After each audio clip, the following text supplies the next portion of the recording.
I just want to get started with a few things. First of all, as you know, or as you probably noticed, Charlie Cassins is not here. He is at a conference.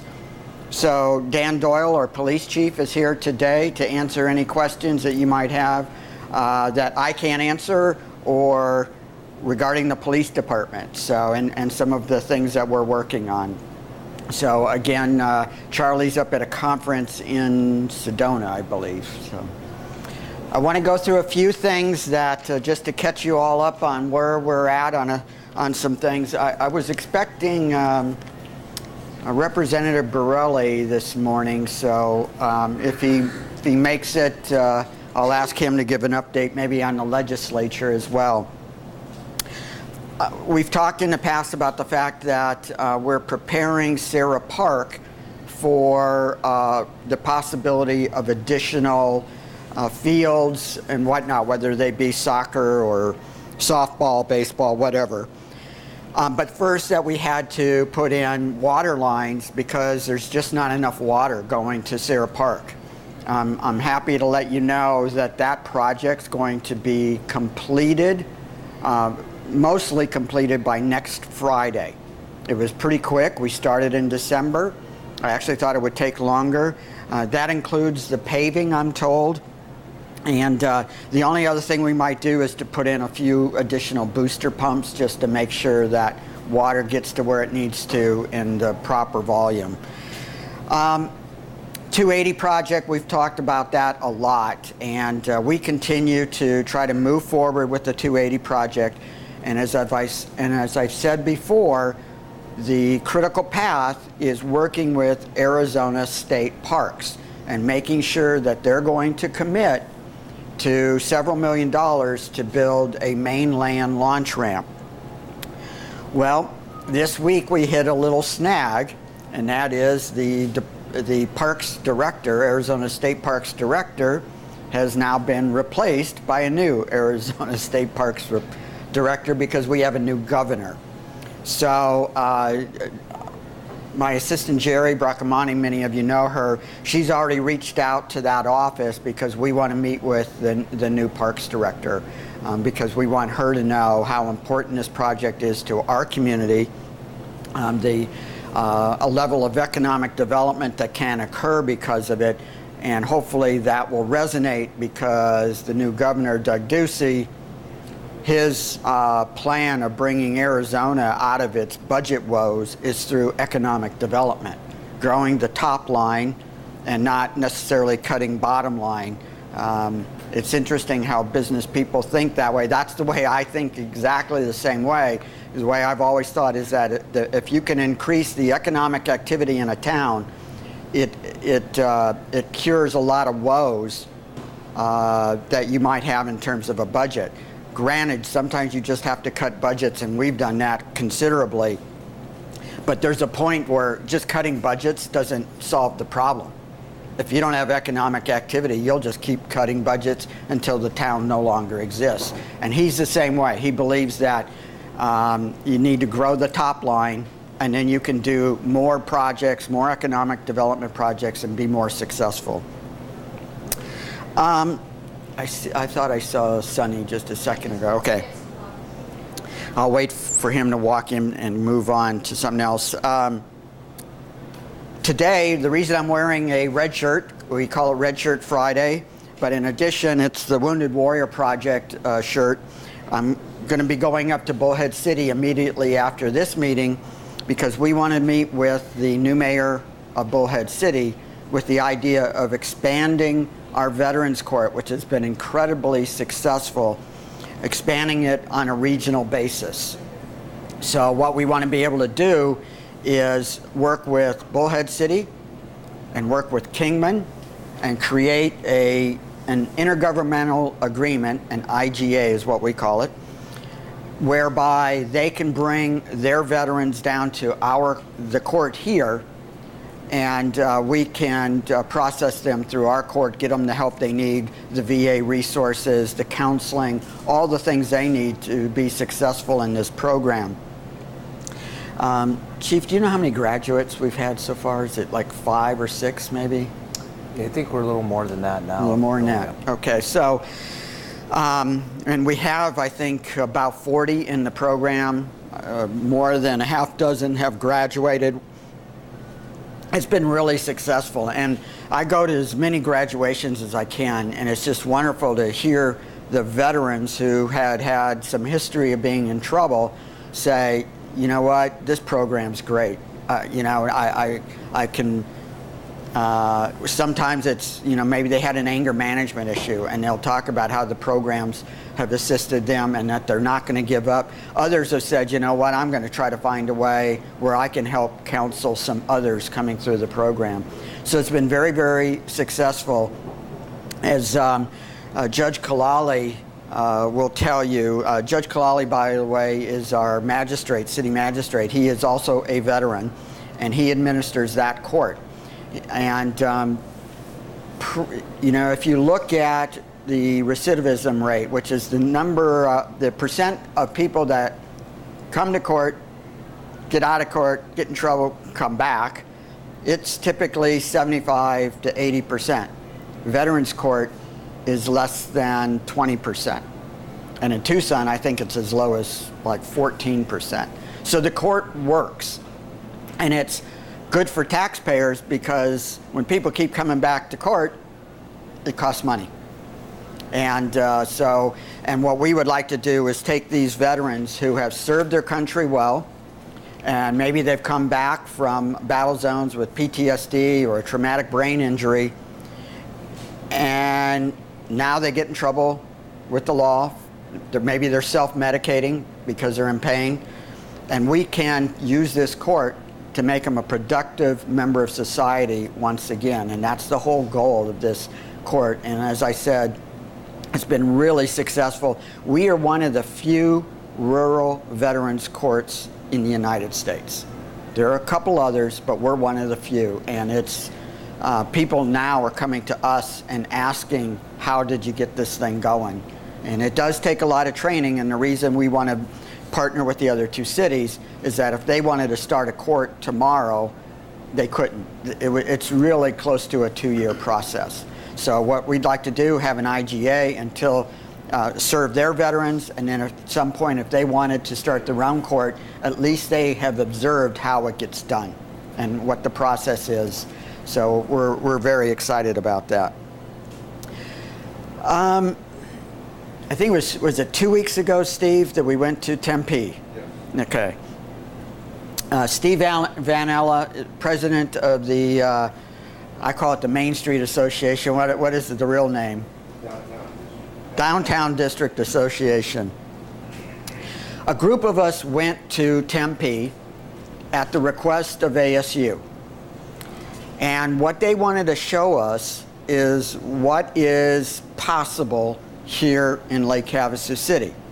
Granted, they're going to have a much grander scale than we can, but they wanted us to observe what they're doing and what might work here in Lake Havasu City.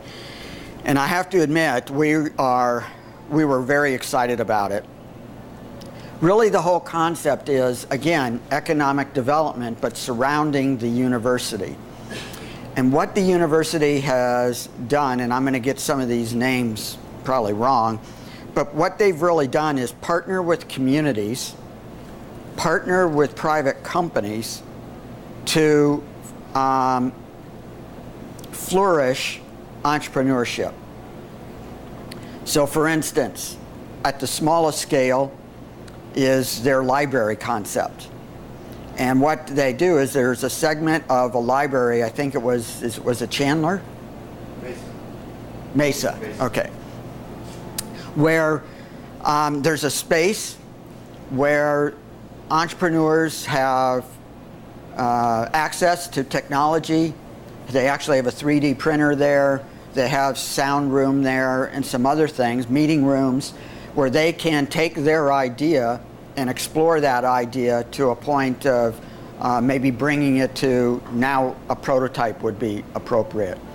They have another area called Tech Shop, I believe, and that is actually partnering with a company out of California. They've got spaces, I want to say about 7 or 8 spaces throughout the United States. And What it really is, as ASU calls it, makerspace. Literally, you go in, they've got lathes, they've got, you name the type of piece of equipment, they've got it. And now that entrepreneur can take their idea and explore by building the prototype, and they can actually do small productions to see whether or not it's marketable.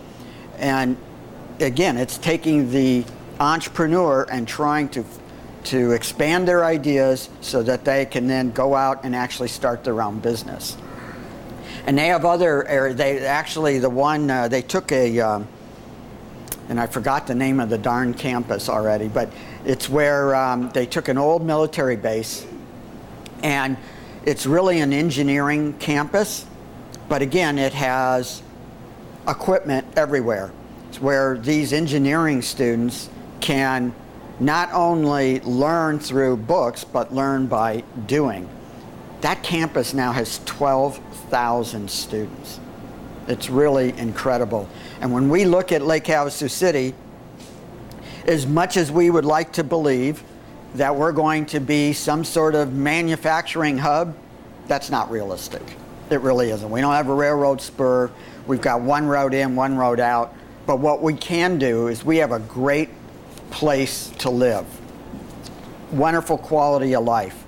And if you look at what young people are looking for today, is the ability to work in a beautiful setting, high quality of life, and frankly, if you've got the great internet and a computer, you can pretty much do it. And so what we're looking for right now is to expand that entrepreneurship idea. We have actually entered a contest. Frontier Communications is putting on a contest, and it falls perfectly into what we have just been talking about. They are looking for cities and towns throughout the United States that want to promote economic development through unique ideas. And we have entered this contest. Believe it or not, the first prize is $3 million. $3 million. And what they would do is they would give that $3 million at the end of this contest to the city with what they believe is the best idea, and to expand and complete the project, they can give it to you either in cash or in technology. Because obviously Frontier Communications is in the business of expanding their customer base through technology. That's exactly what we want to do. So we're in the beginning throes of that contest. There's multiple stages, and we'll know whether or not we made the first cut at the end of April. We're hopeful. The competition is stiff. It is incredibly stiff. But you know, we aren't taking it lightly. We've put together a community team. We've hired facilitators to help us, because $3 million is a lot of money, and it can go a long ways to training our workforce and promoting economic development.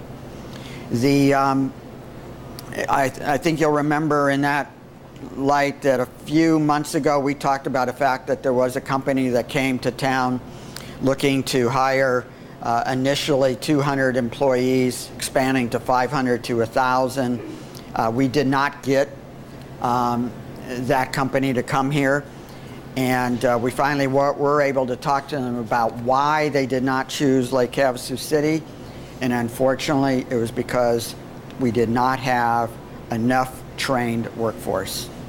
They said, we think you could get to 200, but there was no way you could get to 500 as quickly as we needed you to get to 500. So we're now going to go on a program to begin trying to train people. And in addition, we've reached back out to this company because they will expand once again, and we're offering to them that we will train the workforce. You tell us what needs to be done, and we'll make it happen, because we would like to see those jobs come to Lake Havasu City. So we'll see where that goes, but we're hopeful. Okay, and Representative Borelli, if you want to chime in on this, feel free.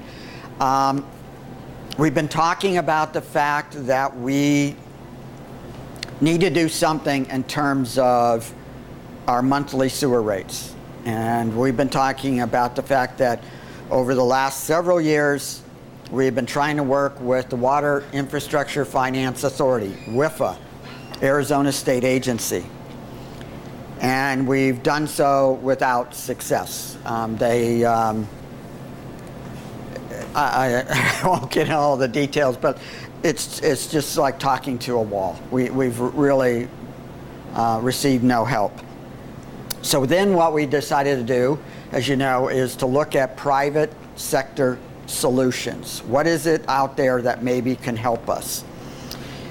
We had 11, I believe, proposals sent to us. We have initially chosen a company called Guggenheim to help us.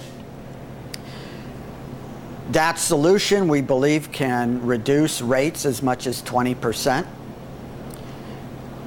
And it could be even better if we didn't have to pay WIFA prepayment penalties. WIFA is demanding that if we pay off any of our loans prior to a 10-year call date, they want all the interest associated with that loan for the entire 10 years, even though you might have paid it off after year 4. And it's not in our agreement. It is absolutely not in our loan documents. So Representative Borelli decided that wasn't fair. And I agree, it's not fair. So he is running a bill that prohibits WIFA of retroactively putting into agreements these call features. By the way, what they did is in 2011, WIFA put in a policy that said that if you want to pay off your loans early, if it's a really small amount, we'll say okay, but if it's over $2 million and prior to 10 years, then we're going to charge you this interest. It's funny, they like to play words. We call that a penalty because it's penalizing you. They don't call it a penalty.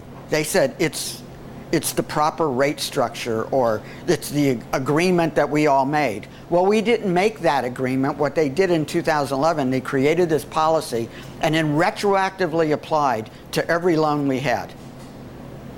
Can you imagine if your mortgage company did that to you? So Representative Borelli ran a bill that would prohibit them from doing that. And it could save us $20+ million. Yesterday I was in Phoenix with Representative Borelli because it was having its first committee hearing.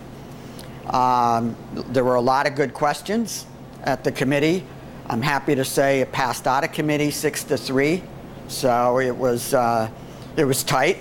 The day before at 5:30 in the afternoon, I got a call that said, don't bother coming. We're going to have to pull the bill until we can make sure we've got enough votes. Then at 6:15, I got a call that said, get in your car, you got to come down. So that's kind of the way sausage is made down at the legislature. But I testified on that bill. Sonny Borelli testified. It was very interesting to listen to WIFA testify, because what I told them is that the reason we're even at this point is because every time we went to WIFA and said, well, here's a plan that could help our citizens, they would say no. WIFA got up and said, we've never told Lake Havasu City no. We've tabled everything. Tabling for 3 years sounds like a no to me. And I think the legislators that were on that committee saw through all that. So now, unfortunately, there were 1 or 2 that were clearly on WIFA's side. And in fact, one literally read a statement from WIFA. Just no discussion. She just literally just read the statement handed to her by WIFA and then voted no. Which is unfortunate that some legislators won't even think about what that all means. So Sonny, what's the next step in all that? Thank you, Mayor. Next step, it goes to caucus. The Republican caucus will discuss it, the Democrat caucus will discuss it, and then it will go to the committee of the whole, and then hopefully we'll get a third read, and then we'll pass the House, and then go to the Senate and start that process all over again. But in the bill, I also put in there an emergency clause, which means I have to have 40 votes. If I have 40 votes, then as soon as the governor signs it, it's effective immediately. What I'm asking and what I need help on is, because the mayor said 6-3, the 3 no votes were all Democrat. And my opening statement in committee was, this is a good bill, this is an outstanding bill because this is a bipartisan bill. It affects every citizen throughout the state regardless of party affiliation. So this is really not a partisan issue. Well, unfortunately, I don't think that our Democrat colleagues were able to do much homework, because obviously the mayor had said WIFA fed them the information that they wanted to get out. So if you know any friends out there that are Democrats, I'd really help all of us if you can email them and tell them to listen to the hype and the rhetoric, work the bill, and this is a good thing for the entire state, because they just not only did this to Lake Havasu City, they did this to every other city that has WIFA debt. So this affects the entire state. So I'm asking for some support. Reach out to your friends in other districts that are maybe Democrats, and that they can contact their state representatives and senators to support this bill, because this is a policy issue on who makes policy. Is it a state agency of unelected appointees, or is this your elected officials make policy, not a state agency? So that's what it's going to come down to realistically. So I could use your help and support on that. Thank you, Mayor. You bet. And the mayor was outstanding on his presentation, because I kept looking at the faces in there, and he realized, wait a minute, this guy's Mr. Darwin. He's a nice man. WIFA does a good job of what they do, but he was the director for ADEQ, and now he's also the chairman of the WIFA board, which is kind of a little odd, but I think there's a little bit too much of a power sway on that. But he tap danced pretty good, and I think he's got more spin than a Beatles LP, but in my opinion. Thank you, Mayor. You bet. Thank you. Yeah, it was interesting because Mr. Darwin got up and said, well, as I said, we don't know what they're talking about, penalties. We don't charge penalties. Well, once again, if you're paying interest on a loan you've already paid off, that sounds like a penalty to me. You can cut it 100 different ways. So finally, the next step, as Sonny said, was to keep that legislation going. But in terms of the Guggenheim deal, we are going to have a all-hands meeting where all the various parties, all the Guggenheim parties, Lake Havasu City, our outside counsel, an outside financial advisor, all get around the table and just talk about deal structure. How is this going to work? Is it going to give us the exact benefits we are looking for? What's it going to cost? All of that. So it is a complicated transaction. We have a couple of alternatives. We'll probably use what's known as a public authority to issue these bonds. We can either create our own, which we are thinking about doing, and or use one, what's called the Wisconsin Public Finance Authority.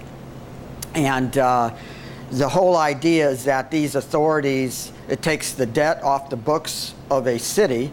The authority issues the debt and then contracts with the cities to provide the water and sewer utility services for a fee. And then, so what we're exploring is, if we created our own authority, what are the benefits of doing that? One would be we don't have to pay an annual fee because it's us. And another advantage could be that if we have our own public authority, there will be communities across the United States that may want to use our public authority and pay us a fee, so that helps pay for stuff. I'm looking at, if we use the Wisconsin Public Authority, would they have a better credit rating than we can achieve ourselves? And if so, how much does that lower the interest rate? And is that lowering of the interest rate give you enough benefit to more than pay for their fee? So there's a lot of things to look at, and as I said, it's a complicated transaction. The other thing that's part of it is that we are going to hire a firm to look at our operations and make sure that they are as efficient as humanly possible, because that's the other way you save money. We thought about using an outside firm to actually run the utilities. We didn't feel that we were going to get the benefit we were looking for, because they basically said that it might achieve an additional 3%, and when I hear might 3%, if it's might 40%, I'm interested. Might 3%? Yeah, I'm not interested. It sounds like you're trying to sell me something. But we still want to make sure that we are benchmarked against best practices throughout the United States. If there are improvements that we can make, we'll make them. And then I think everybody is much happier, and it drives rates lower. So we're working very hard on this, but it's going to take time. We would hope, if we do the Guggenheim transaction, it would close before the end of June. But again, we're talking big numbers, 275 million kind of numbers. So but maybe WIFA will come back to us and say, Uncle. I doubt it, but it would be nice. One thing, Mary, I didn't hear you explain on. WIFA is a state agency that gets money from the federal government through the EPA to loan out for cities to put municipal water projects and sewer projects in. So what they do well. However, WIFA is a standalone agency that does not answer to the executive branch, the governor, nor to the legislature. There's, like I said, there's appointees on the board, but they don't answer to anybody.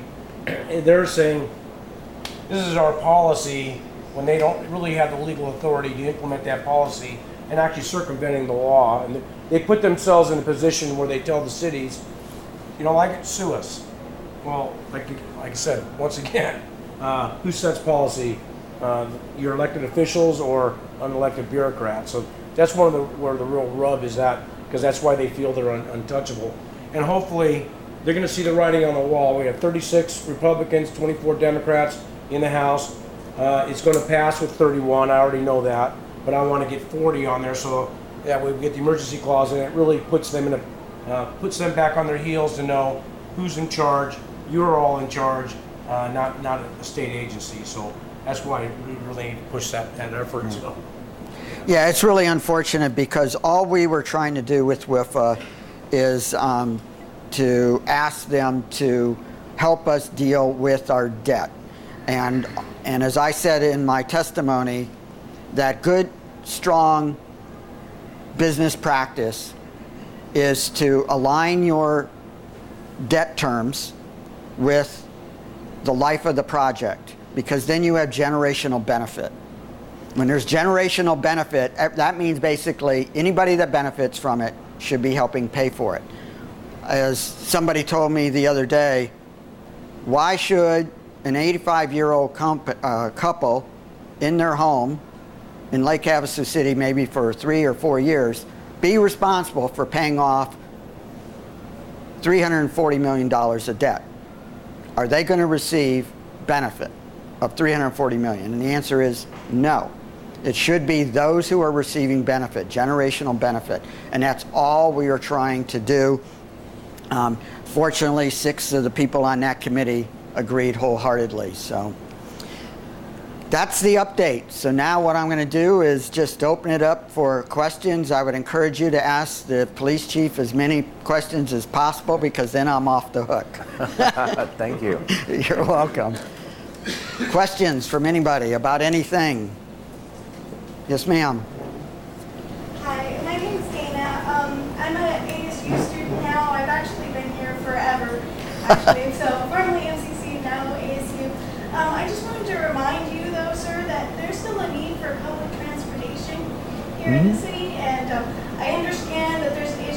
growth of the population, and it's just placed an additional financial burden on the city.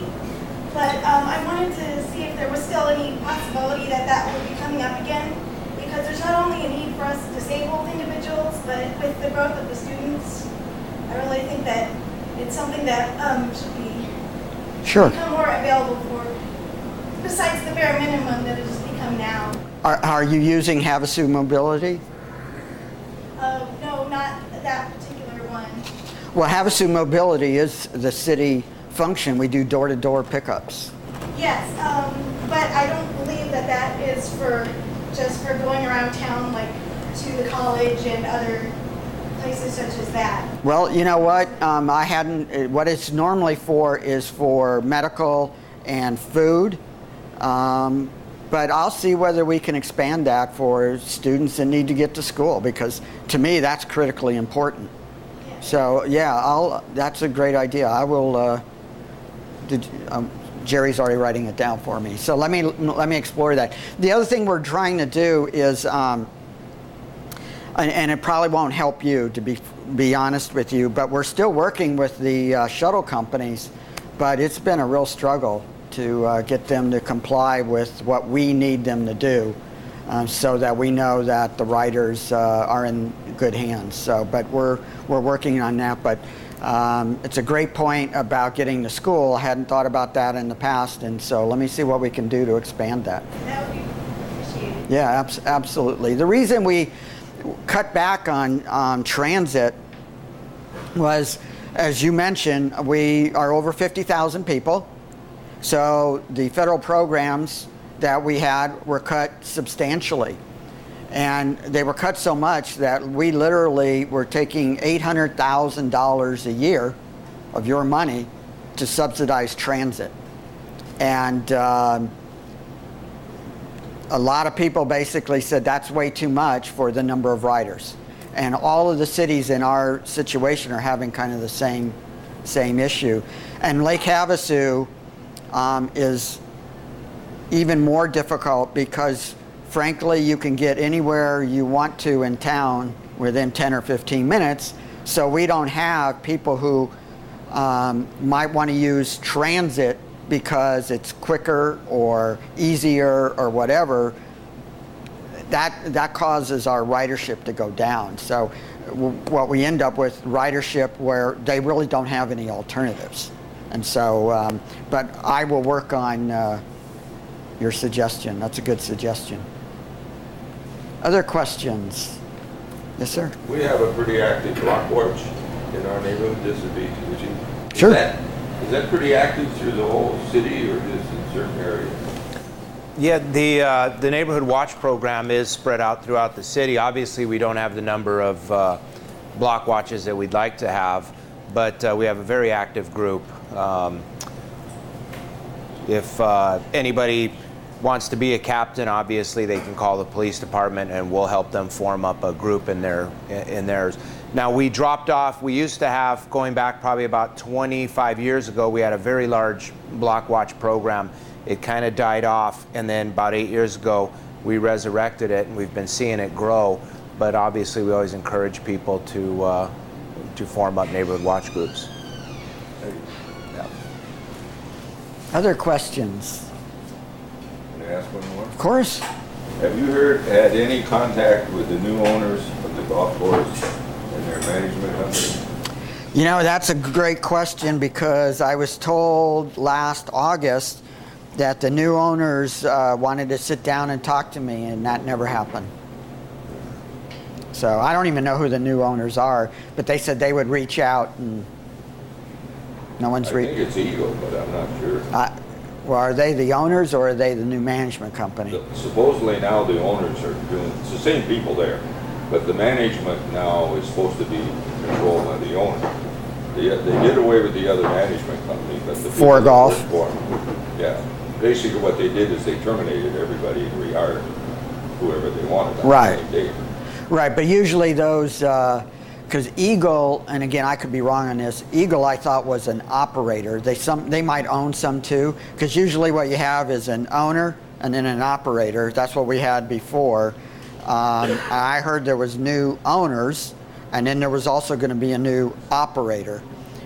But and the owners were supposed to reach out right after they closed the deal, but because frankly, I wanted to express to them the importance of that activity, the golf activity here in Lake Havasu City. We have a lot of winter visitors that play golf, and they're going to Parker and Bullhead City because of the there's better options. I'm being nice. I'm on tape. Other questions? Mark, Yes. I have a question. Sure. Been kind of out of the loop. I've been busy with the rodeo, but is there any update on the state leases, such as the marina and Queens Bay? The state renewed those leases, or are they? They did. Yeah, the state leases have been renewed. The marina renewed for 10 years. And the reason you might ask, well, why wasn't it 30 or 40 years? It's because if they go that long, they have to go out for bid. So they kept it at the 10-year where they don't have to. They can just simply renew with the new operator at an increased rate. The one for the little golf course, that was renewed. It's a very short lease. I'm going to say 4 or 5 years. And then as we heard, Beachcomber, it did go out because they wanted a very long-term lease. The estimated value was $7 million, and it went for $30.2 million. I don't know. There must be really grand plans for that, because that's a lot of money over 38 years. The other question that I get quite often is about the English Village and where that is at. We recently at a council meeting, we renewed, we extended a plan of VRE for 2 additional years. And their original plan, if you remember, was commercial all along the bottom floor, and then they had 3 8-story condominium towers. Those aren't going to happen. They're pretty clear about that this marketplace just can't absorb that. So what they are doing right now is they are looking at some other ideas of theirs. They're not going to be cutting out that the area for a marina. They're not going to do underground parking. Their overall feeling was that was just too expensive of infrastructure. They said at the council meeting, that they hope to either break ground or bring new plans that they believe are realistic before the end of the year. So I'm hopeful. I really am. But they just didn't feel that the current housing market would support that many condos in that area. So frankly, I wouldn't be surprised if they revert to a hotel. But we'll see. You just don't know. But one of the things that is clear that will not change is that whole bottom floor will be commercial, because that's where you go, tourists go, and it can't be anything but commercial. You know, if you want to do something on floor 3, that's up to you, because most of us don't bother to go up to floor 3. But when we're walking and strolling, we want to see those shops along the bottom. So it'd be shops and restaurants and whatnot. So we're really hopeful. They are a quality group. Some people are concerned that, well, they're just trying to make it better and sell it to somebody. I don't care. If that somebody will build, I'm good with that, because they have to build under the same plan. So it doesn't really matter to me who the builder is, as long as it's within the plans that were approved, and we get what we want, which is that commercial element. Other questions? Yes. The other side of that coin is, do you feel comfortable that VRE will be able to get the financing they need, regardless of what plan they put forth? Yes. And I think that's one of the reasons they scaled back. You know, and let's assume for a minute it's a hotel. They wouldn't be the operator of that hotel. The way those things work is they go out and market the property, and they find, I don't know, pick one, Marriott or Hilton or whoever, and they're the ones that then build the property, and they have the funding to do that. So yeah, I'm pretty confident that they could do it. You know, one of the things they told me, and I really liked, and because there was an editorial that said, well, VRE should come back with their ideas before the council approves it. Well, what they told us quite honestly was, you know what? We don't want to come back with a new plan until we absolutely are sure that it will be done, because this community's been disappointed too many times. So when we bring back a plan, it's going to be built. And so that's why they didn't talk about whatever it was, because they aren't absolutely sure, and they were quite honest about it. We are not going to disappoint this community again, because they were disappointed with Mr. Reed, then this first plan, you name it. Go ahead. About that concrete pad that's out on the island that I thought was going to be something in sort of a Holiday Inn. What's happening with that? It's just been sitting.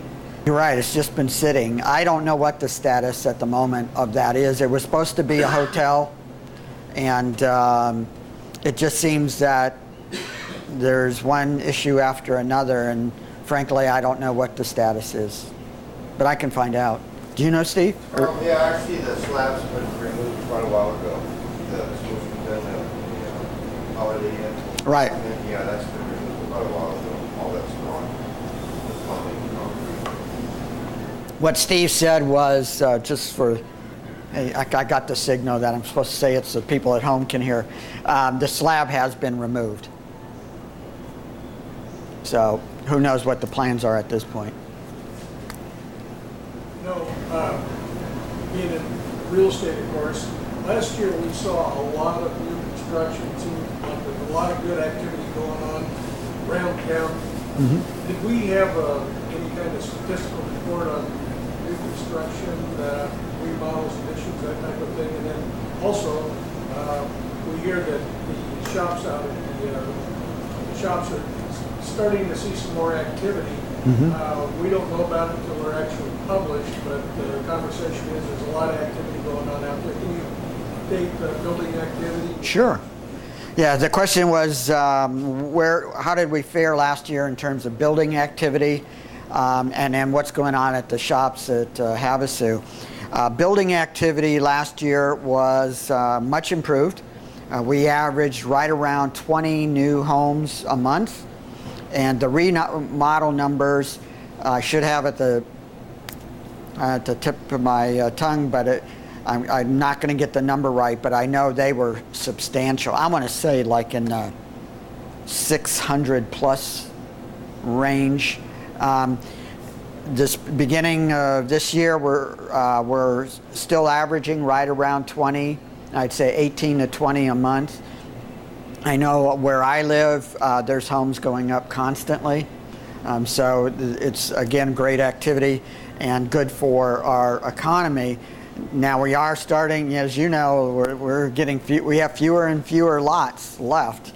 And but what that means is that it will probably get to a point where Arizona State Trust Lands will release that property north of the platted area, but within our city limits, and people will build on that. So, and that's really a plus for us, not only because of the jobs it creates, but every new home is somebody new to the sewer system that helps us pay for it, and that's always good.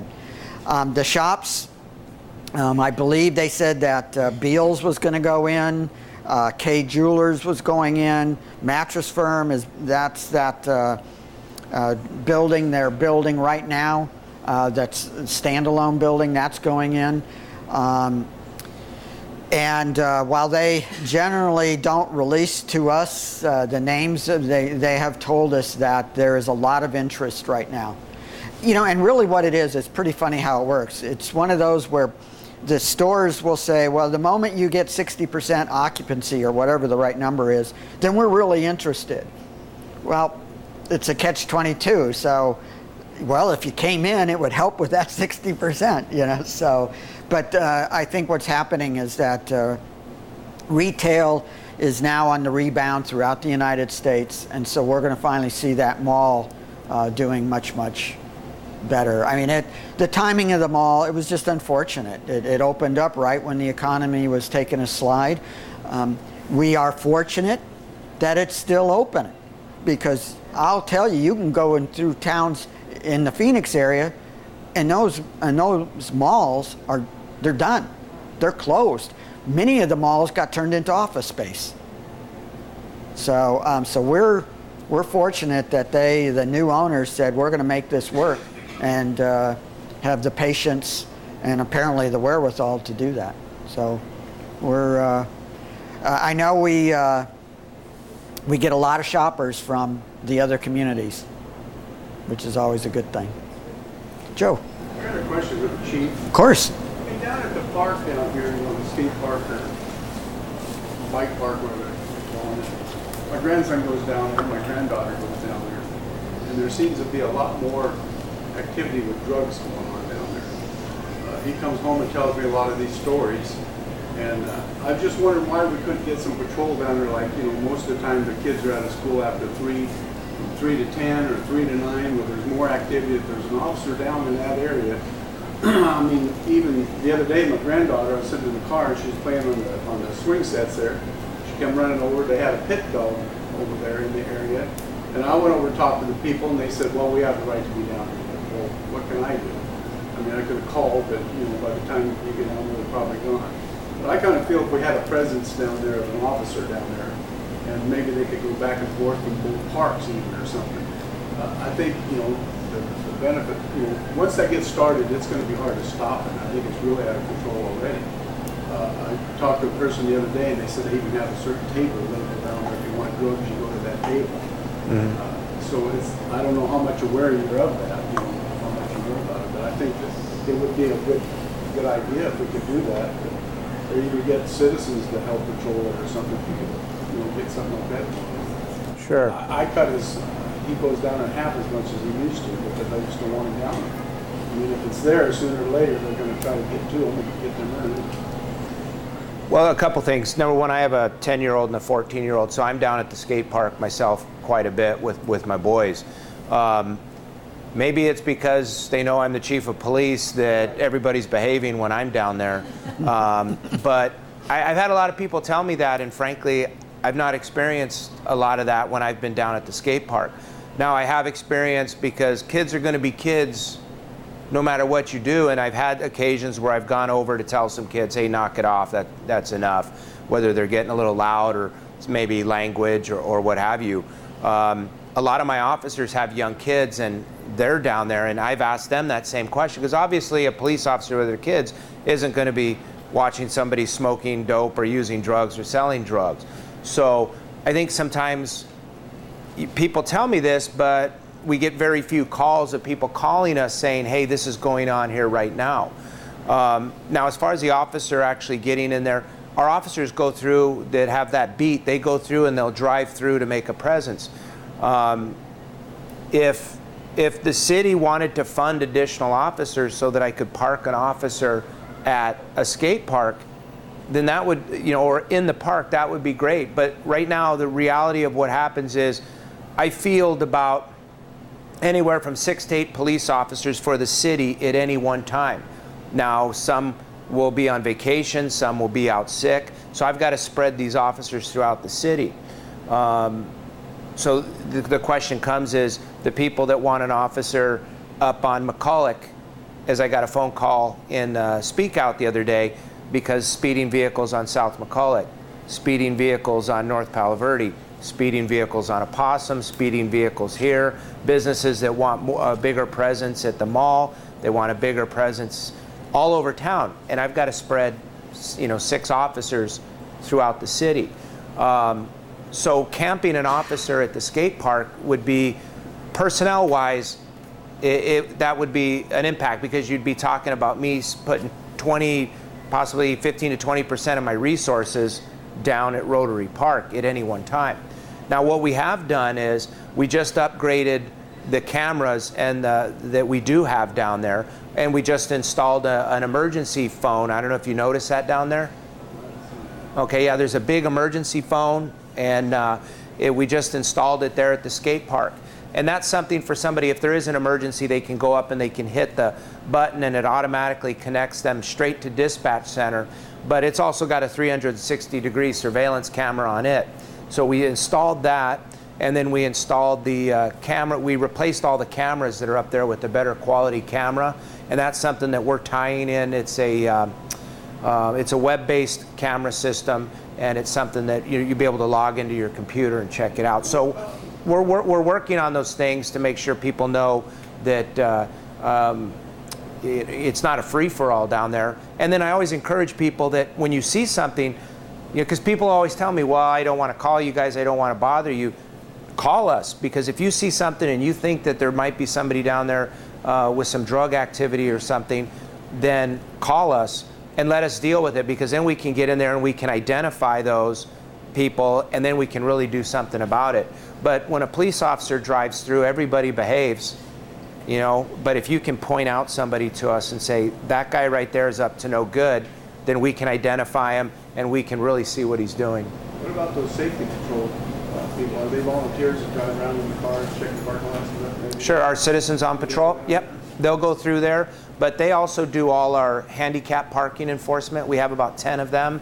And of course, they're volunteers, a lot of them retired people, so they're not working 40 hours a week each, but they go through town and they do all our handicap parking enforcement, which is a big complaint in this city that we try to address. And then they do all our vacation watches. So they spend a good portion of their time doing that, and then going around. And if you go on vacation in Havasu, or you're going to be gone for a month or so, you can come down, you let us know, and they go by and they check on your house to make sure no windows are broken or anything's happened to your home.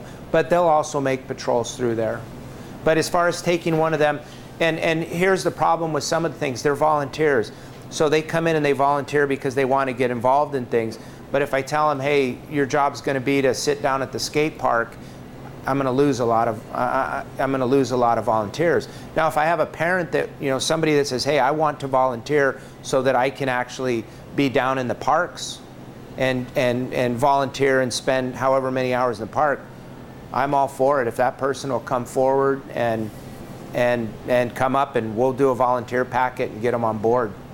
So we're always open to those ideas. Absolutely. Yes, sir. Steve, if you want to identify these people, almost all of us have cameras on our phones. Can you work from that? Oh, absolutely. Absolutely. So if we see something going on, and we take our phone out and take a picture of this person, is that going to be, enough for you? We would love that. We would love that. If you can give us a picture's worth 1,000 words, right? Okay. All right. I'm not going to get any Super Bowl questions. Nothing? Yes. Okay. Good. Well, going back to the citizen patrol, how do we go about getting involved with that if we are interested, or like you said, being willing to sit in a park of certain days of the week, or what do we do to get involved with that? If you want to get involved in the Citizen on Patrol, you call the police department or come in and ask to speak to Taylor. She's our volunteer coordinator, and you put in an application for that, because our Citizens on Patrol, all our volunteers that are actually volunteering for us, they go through a limited background. And then the Citizens on Patrol, we actually, each year we do a little training academy. So it's like every Monday you come in and we teach you everything that we want you to know. And then you get a uniform. You get a uniform. And it's very stylish. And then we can get you involved. So, absolutely. Yes, sir. Yeah, just to piggyback on his comment about cell phones and whatnot, do you have a particular website that you would just send those photos to, or would you have to go into the PD and say, what about this?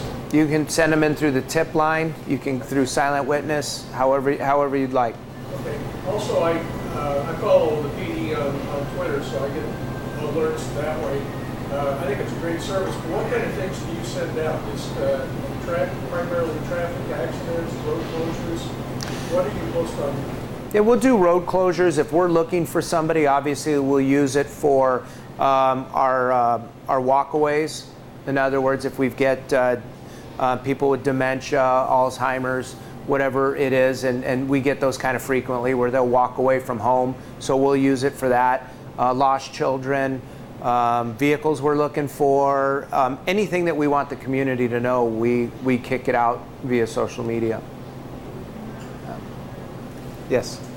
Chief, I just wanted to add about all this with the skate park. I think that it's really important that, I know parents are working, they can't be involved, but grandparents can be involved, you know, going down, watching, you know, cell phones. I mean, I think there's a bigger presence of adults.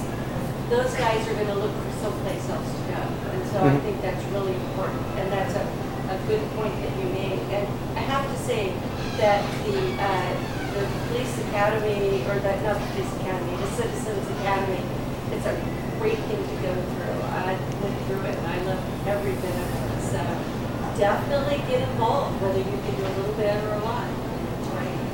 And that's a great point about, and we deal with that a lot, not just at the skate park and in the park, but that whole area down along McDonald's, that whole strip there is, we get a lot of parents, they drop their kids off at the skate park and the kids will hang around the park. They wander up around from Tri-M down, and we get a lot of complaints from those businesses because parents will just drop their kids off and let them wander that whole area till 10 o'clock at night.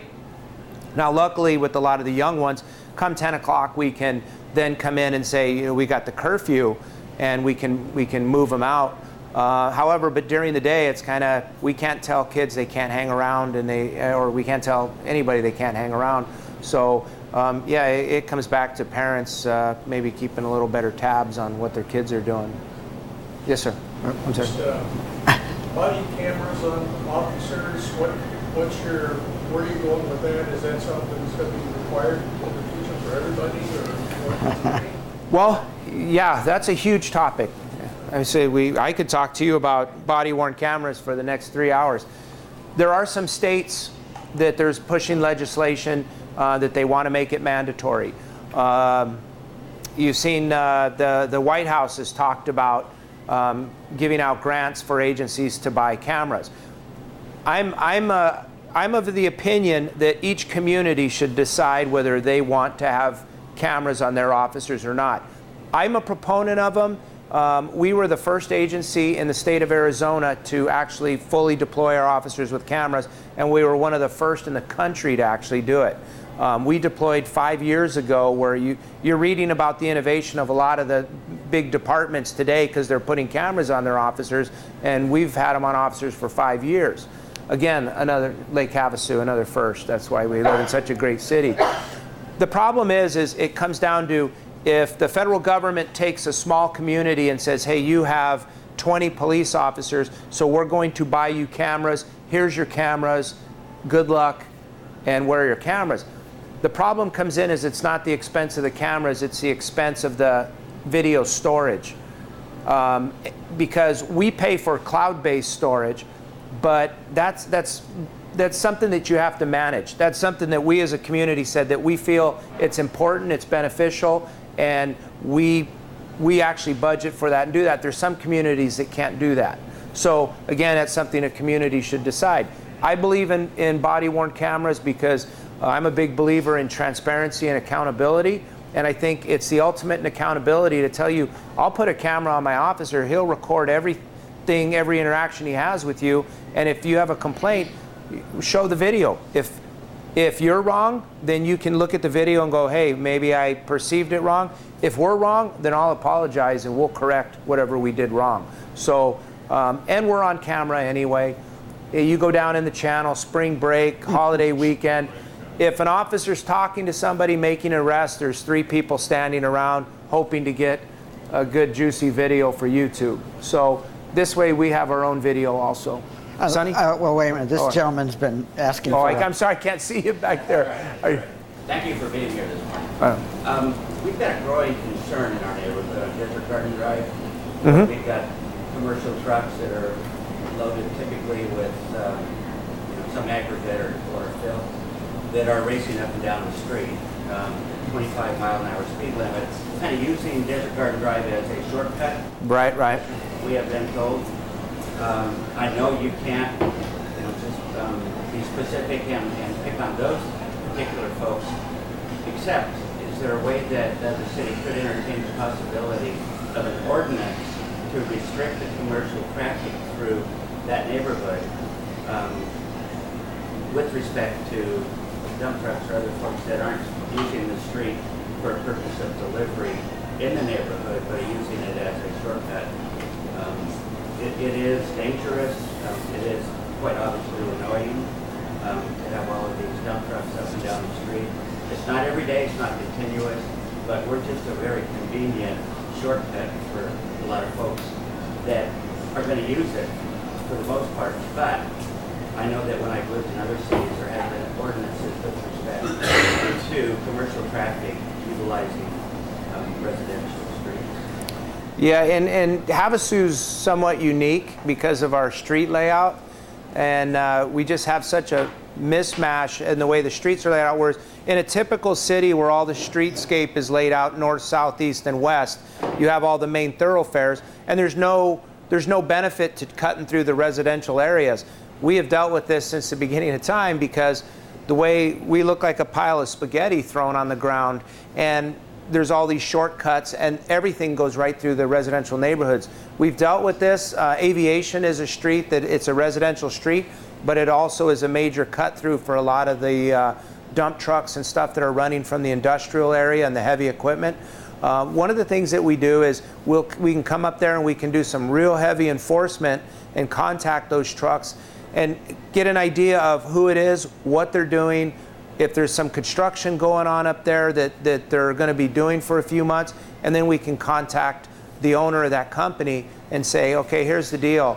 Your drivers, if they're speeding through this area or they're going to start getting tickets, and all those drivers, they're CDL holders. They do not want to get a citation because that's their livelihood. So typically what we try to do on those is contact the business owner and say, hey, you need to give us help so that we're not putting your drivers out of work because they lose their CDL. And we've gotten pretty good compliance with that. So I'll get with you after and get your information, and we'll get some enforcement up there for you. Yeah, I have spoken with Sergeant Sloan about the plumb. Okay, so you're on the list? Or okay. I don't know if I'm on the list, and I haven't. Well, not you, your street. Thank you. Just tell your neighbors, just be careful, because we have in the past had somebody request extra enforcement on the street and then they got stopped and got the ticket. So, yeah, so just make sure your neighbors know, watch the speed when we're doing the enforcement. I get that, and there are offenders that are repeat offenders. Sure. And I have actually called the company and spoken with the gentleman at the company and said, I'm not saying that you're doing anything illegal, but out of concern, for the community, because really it isn't a shortcut. They're going down a 25-mile-an-hour street, jumping off of North Palo Verde, which is 35, and then coming through the community is supposed to be at 25. So all in all, it's really not a shortcut of time. Right. But I will certainly meet with you folks. Is there though a provision within the city to designate certain streets like that would be a violation to utilize that street for shortcuts of this nature? No. I don't think so. No, we don't have anything like that. I mean, is that a possibility if we need to see what I can bring it up. I have to look at what the pros and cons, because some people don't want commercial activity on this street. Yeah, I get it. So, so I'd have to look at, what could go wrong, kind of thing, by doing that. And certainly I'll meet with you afterwards, Chief, and if we can, look for some voluntary compliance with the community. I think that would be the best way to solve the problem. It's our problem because that's where we live, and hopefully we would get some sensitivity from the owners who are longstanding residents of Havasu. And sometimes the owners aren't necessarily aware of it, because what happens is, and we used to deal with this a lot more when construction was booming, because obviously they're running the trucks, they're filling lots and they're doing these things. So what the drivers are doing is, the drivers know, if I can get moving a little bit more, I can bring 15 loads today instead of 12 loads today, and we can get, so their intention is not necessarily to do anything dangerous or anything. They're trying to get their loads in and out and get as many done in a day as they can. So a lot of times we'll have some luck with the awareness, and if that's not working, then we put the extra enforcement. And the last thing a CDL holder wants to do is get a citation for speeding. Right, and I don't believe that there is any negative intention of the drivers or the company. That's not it. Sure. But I think it's just maybe. But it's a pain for you that's living on the street. Yeah. Yeah, the residential community turned into, any freeway. Mm-hmm. I hear you. Yeah. It is. You're right. It is based upon construction. It is about fill. With the economy getting better, we're getting more traffic. And so I get that too. So thank you for hearing me out. Steve? One of the many interesting things on our trip down to ASU I wanted to bring up was the 9 people that show up for every student graduating. You remember that? How we could build our graduating class. We had 2,000 kids graduating. We have 18,000 people showing up for the graduation. And not that it's, I'm sorry, this isn't part of that. I was talking about the ASU. No, I'm perfectly good to shift the conversation back to that. Yeah, I think the whole idea from Dr. Crow, because we did meet with Dr. Crow at the end of our trip, and I think the point was community involvement. Because one of the things that he was pretty clear about is that he expects this university to grow. This isn't an experiment for them.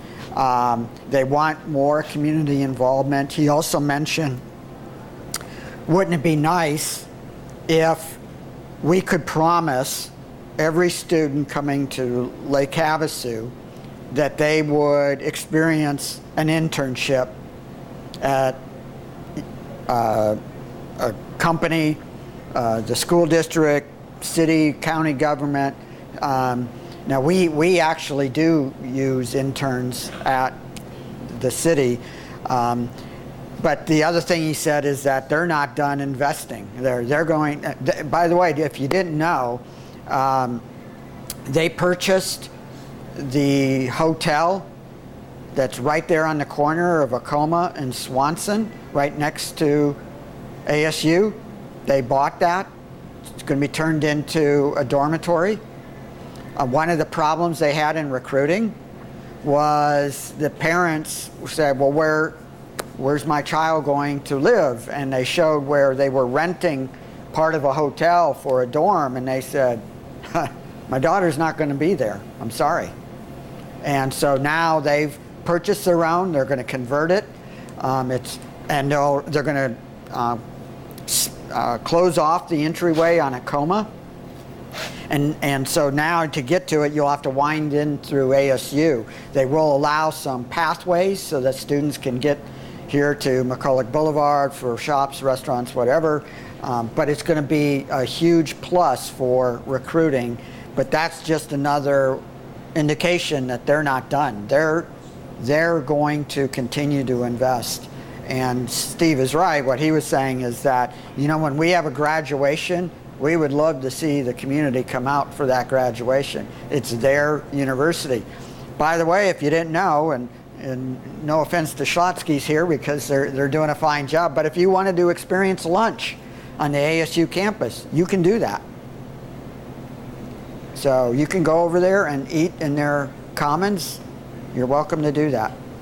So, Mr. Borelli. Yes, Mayor, actually, this is a question for the chief.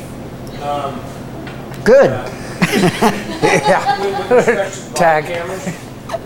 body cameras, how over the years, citizen complaints, have they been up, down? I mean, what's the results, end results of those? I have another follow-up question. Well, one of the things statistically different from us, from like agencies, large agencies, is we never got a tremendous amount of complaints to begin with. So kind of trying to say that there's a significant drop because of the cameras is one thing. But what we have done is we clear them a lot quicker. And the nice thing about the cameras is somebody calls in and says, I got stopped by a police officer and he was rude to me. Well, in the past, we would ask the person to come in, we would interview them, exactly what happened. The officer would be called in, the officer would be interviewed, if there was a passenger in the car, and we would do this whole investigation, and then sometimes it would just come down to the officer saying, I wasn't rude. The person saying, well, they were rude, and sometimes you don't know. Now we pull up the camera and we watch and we can see exactly what happens. The majority of the time that somebody calls in the complaint, you watch the video and say, I had a gentleman, great little story. A gentleman came down with his wife to the front office demanding to see a supervisor because his wife got pulled over and got a citation, and the officer was rude to her. And by God, nobody's going to treat his wife that way. So the supervisor came in, they went into an office and they sat down, and this man was outraged, which as any husband would be if your wife was treated rudely. Well, they pulled up the video and they started watching the video, and as they were watching the video, he kept looking over at his wife, and when the video ended, he just said, I'm sorry to waste your time, we're going home.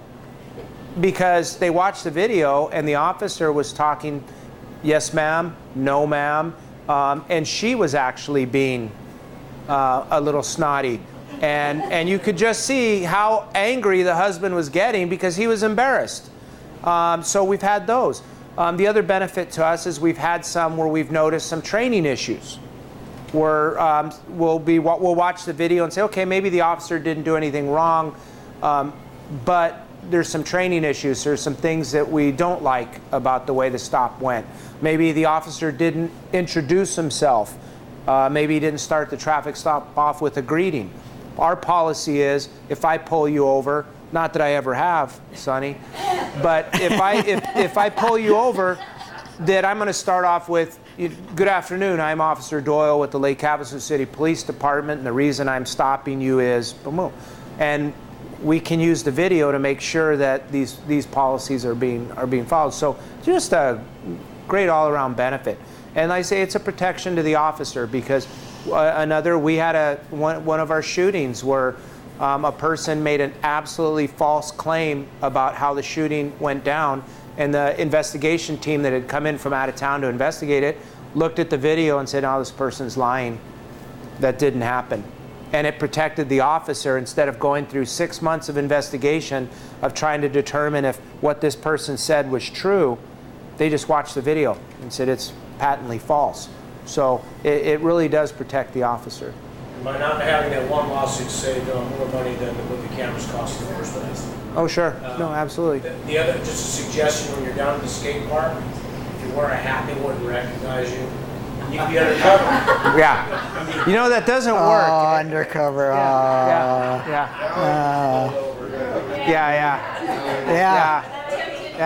A baseball cap with fake hair.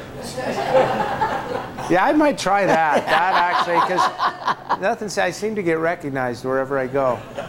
Did you have one question for me, sir? Well, follow up on cameras, and I'm just asking because it's just talking about cameras. I'm curious, but at some of these stoplights, there's a bar across the intersection. Looks like a camera's up there. Is that like a traffic camera? That's a device that we download everything on your phone as you drive by. That was a grant from the NSA. No, those are not those aren't cameras that we use for anything. Those devices are the signal transition. Yeah, I'm just curious. Yeah. It kind of looked like a little camera. Yeah, no, we don't have any traffic cameras. We do not have any traffic cameras in Lake Havasu City. So, yeah. That's good. For me or the mayor? Mayor, Sure. okay. Let's switch gears a little bit. Sure. Could I get the latest updates on pickleball courts? There's about 280 players in town now, and so I have to report to them, and I might need the police chief to go back with me. Pickleball courts, well, as you know, what was it, 2 years ago, we redid the courts at the Aquatic Center, and I know we have money in the budget for Avalon Park, I believe it is. In terms of the high school, and I know you mentioned that there's a particular issue there that I'll need to follow up on. What I would probably do, have you made a presentation in front of the Parks and Rec Board? Literally but have you gotten it on their agenda? Jim has been speaking for us. Jim Rosenthal. Okay, well, what I would suggest is that your group get a hold of the chairman, Mark Talley, and ask that you be agendized about pickleball and what the needs are, the number of people playing, because usually it goes through them before it ever gets to council in terms of a recommendation. It's funny because some people don't even know what pickleball is, and we were at a community down in Goodyear called Pebble Creek, and I was talking to some people there, and it was funny because they said, we can't build pickleball courts fast enough. They can't. That's a true story. Yeah, it's become so popular because as we all get older, they don't want to play tennis as much anymore, and this is good exercise, but not as strenuous as tennis. Now, one of the things that if we were to build more, they're going to end up being outside.